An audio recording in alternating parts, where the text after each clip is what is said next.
बिस्मिल्लाहिर्रहमानिर्रहीम अस्सलाम वालेकुम। तो जी जनाब, कैसे हैं आप सब। मैं उम्मीद करती हूँ कि आप सब लोग फिट फाट होंगे। कभी कभी दिल चाहता है ना कि कुछ मीठा हो जाए, वो भी ऐसा जो बनाने में आसान हो, जेब पर बोझ भी ना पड़े और घर की मौजूदा चीज़ों से फौरी तैयार हो जाए। तो बस आज मैं आपके लिए लेकर आई हूँ एक ज़बरदस्त रेसिपी, सूजी के लड्डू। सबसे ख़ास बात यह है कि हमें ना चाशनी बनाने की ज़रूरत है और ना ही अलग से इसके अंदर मिल्क पाउडर ऐड करने की। फिर भी यकीन माने ये लड्डू इतने क्रीमी, सॉफ्ट और एकदम माउथ मेल्टिंग बनेंगे ना कि मुंह में जाते ही बर्फी जैसा टेस्ट महसूस होगा। तो जी हाँ, अगर आप भी चाहते हैं कि आपके सूजी के लड्डू भी ऐसे ही परफेक्ट बने तो वीडियो को आखिर तक ध्यान से देखिएगा, कोई भी स्टेप मिस ना करिए, वरना आपको वो मजा नहीं आएगा जो आज हम लेने वाले हैं। तो चलिए शुरू करते हैं आज की ये जबरदस्त रेसिपी। फर्स्ट स्टेप यहाँ मैंने ली है जी सूजी। सूजी मेरे पास 2 कप है। सूजी ऑलरेडी पहले से ही ब्रीक है। अगर आपके पास मोटी सूजी है उसे ग्राइंडर में डाल के अच्छे से ब्रीक कर लीजिएगा। साथ ही इसके अंदर मैंने 2 कप दूध के डाल दिए हैं।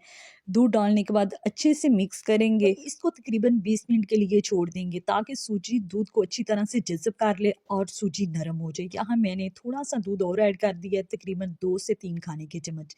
ये हमारा पहला और बहुत अहम स्टेप था। जितना अच्छा सूजी को हम रेस्ट देंगे, लड्डू उतने ही क्रीमी मेल्ट इन माउथ बन के तैयार होंगे। साथ ही यहाँ हमने ग्राइंडर जार ले लिया और इसमें शामिल कर दिया 1 कप चीनी का। 2 से 3 सब्जी इलायची, इनको हमने अच्छे से जो है ना वो ग्राइंड कर लेना है। यहाँ मैंने ड्राई नारियल लिया है, अच्छे से इसको मैं यहाँ ग्रेट कर लूंगी। अगर आपको ये स्टेप थोड़ा सा टफ लगता है तो आप इसकी जगह पे जो है ना वो नारियल बुरादा भी यूज कर सकते हैं। ठीक हो गया। सूजी लड्डू के अंदर जब हल्की हल्की हम कुदरती मिठास और खुशबू शामिल करते हैं ना, उससे ये है कि टेस्ट भी मजीद रिच और बैलेंस हो जाता है। तो यहाँ हमने बहुत अच्छे से ड्राई नारियल जो है वो ग्रेट कर लिया है। साथ ही यहाँ एक कढ़ाई ले लेंगे और इसमें ऐड करेंगे देसी घी, 3 से 4 खाने के चम्मच। हल्की आंच पर इसको हम मेल्ट करेंगे। इसके बाद इसमें हम डाल देंगे जी ड्राई फ्रूट्स, जो आपके पास अवेलेबल हो वो आप इसमें डाल के रोस्ट कर लीजिएगा। आपने भी ज़्यादा तेज़ आंच पर नहीं इनको रोस्ट करना, वरना ये काले हो जाएंगे। आपने बिल्कुल हल्की आंच पर इनको रोस्ट करना है। बस थोड़ा सा इनका क्रंच आ जाए और समझिएगा ये स्टेप आपका परफेक्ट। 1 से 1.5 मिनट लगाकर आपने इनको रोस्ट कर लेना। तो ये देखा ना, इनका कलर कितना ही कमाल का आ चुका है। अब साथ ही यहाँ एक प्लेट ले लेते हैं। जो हमने ड्राई फ्रूट्स रोस्ट किए हुए हैं इनको बाहर निकाल देते हैं और साथ में फ्लेम को ऑफ कर देते हैं। ठीक हो गया जी। ये पहले से जो सूजी को हमने मैरिनेट किया हुआ है इसी खुशबूदार घी के अंदर हम ऐड कर देंगे और साथ फ्लेम को ऑन कर देंगे। तो यहाँ अब मैं सूजी की बुनाई करूंगी बिल्कुल मीडियम टू लो फ्लेम पर। अगर आपने भी अभी तक सूजी के लड्डू नहीं ना बनाए, मेरे तरीके से ज़रूर बनाइएगा। यकीन माने बाजार की मिठाइयों को आप वैसे ही भूल जाएंगे। तो यहाँ हमने फ्लेम को ऑन कर दिया। अब कंटिन्यू चम्मच चलाते जाएंगे और इस सूजी की इतनी बुनाई करेंगे जब तक इसका एक एक दाना जो है ना वो सेपरेट नहीं हो जाता। अभी से आपको ये हलवा नज़र आ रहा है। अब हमने इसको पकाना है मैक्सिमम 20 से 25 मिनट लगाकर। तो जी हाँ, सूजी के लड्डू की असल बात ही ये है कि जितनी देर आप बुनाई में दिल लगाएंगे ना, लड्डू का हर निवाला उतना ही मलाईदार, नरम और खुशबूदार बनेगा।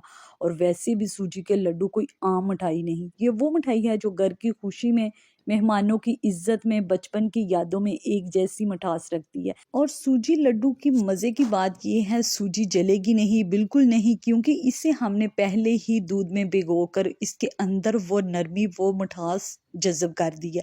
अब इसे बस मीडियम टू लो फ्लेम पर हमने आराम आराम से जो है ना वो भूनते जाना है।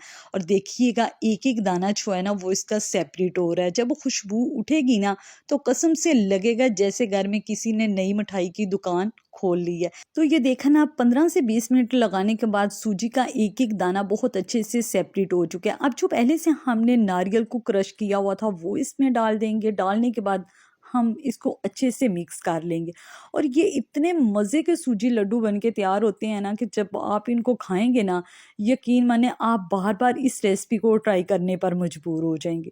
तो ये देखा ना, इसकी लुक आप देखिएगा। ना ही हमने इसके अंदर एक्स्ट्रा ड्राई मिल्क डाला और ना ही हमने इसके लिए चाशनी को तैयार किया। अब हम फ्लेम को ऑफ कर देंगे और इसको हम एक बड़े से बर्तन में निकाल लेंगे। इसी पैन के अंदर नहीं रखेंगे क्योंकि ये नीचे से जल जाएगी। तो ये देखना है, इसको बाहर निकाल दिया। आप थोड़ी देर के लिए इसको ठंडा करेंगे। अभी ये गर्म है, गर्म को आपने टच नहीं करना वरना आपका हाथ जल जाएगा। तो सूजी बहुत अच्छे से जो है वो ठंडी हो चुकी है। इस स्टेज पर आकर जो पहले से हमने इलायची शुगर पाउडर को रेडी किया हुआ था वो ऐड कर दिया और साथ में रोस्टेड ड्राई फ्रूट्स ये डालने के बाद हमने अच्छे से इसको मिक्स कर लेना है। अच्छा जी, इस पॉइंट पर आकर आपने कोई एक्स्ट्रा इसके अंदर घी या ऑयल नहीं ऐड करना। बस आपने भी इस बात का खास ख्याल रखना है कि हल्की हल्की गरम गरम सूजी और शुगर पाउडर को अच्छे से मिक्स कर लेना है। तो ये देखा ना, बहुत ही ज़बरदस्त तरीके से हमने इसको मिक्स कर लिया है और मेरे हाथ के साथ आप देखिएगा कितनी ज़्यादा चिकनाई है। आपने एक्स्ट्रा जो है ना वो घी या ऑयल ऐड नहीं करना। साथ ही इसको हम लड्डू की शेप दे देंगे। तो जी जनाब, हमारे गरम गरम सूजी के लड्डू बिल्कुल तैयार हैं, नरम मुलायम हैं, खुशबूदार हैं और ख़ालिस घर की मोहब्बत से बने हुए हैं। हर लड्डू में वही रवायती जायका, वही पुरानी मिठास जो दिल तक सीधा उतर जाए। तो आपने इस शेप के लड्डू बना लेने हैं, छोटे बड़े वो आपकी चॉइस है कि आपने किस साइज़ के बनाने हैं। कसम से ये लड्डू देखकर बस एक बात समझ आती है कि घर की मिठास का मुकाबला दुनिया की कोई दुकान नहीं कर सकती। जितना प्यार इन लड्डू में है ना, वही असल खालिस मज़ा है। यहाँ मैं एक लड्डू आपको तोड़कर चेक करवाती हूँ। तो ये देखा ना कितना सॉफ्ट और कितना जूसी बन के तैयार हुआ है। और गरम-गरम सूजी और शुगर, ड्राई फ्रूट्स जब मिलाकर लड्डू बनते हैं ना, तो वो सिर्फ लड्डू नहीं रहते, वो खुशबू, जायका और मोहब्बत का एक छोटा-सा त्योहार बन जाते हैं। उम्मीद करती हूँ कि आज की रेसिपी आपको बहुत ही पसंद आई होगी। अगर आपने अभी तक सूजी लड्डू नहीं ना बनाए, तो यकीन माने मेरे तरीके से बनाइएगा, आपको एकदम मज़ा आ जाएगा।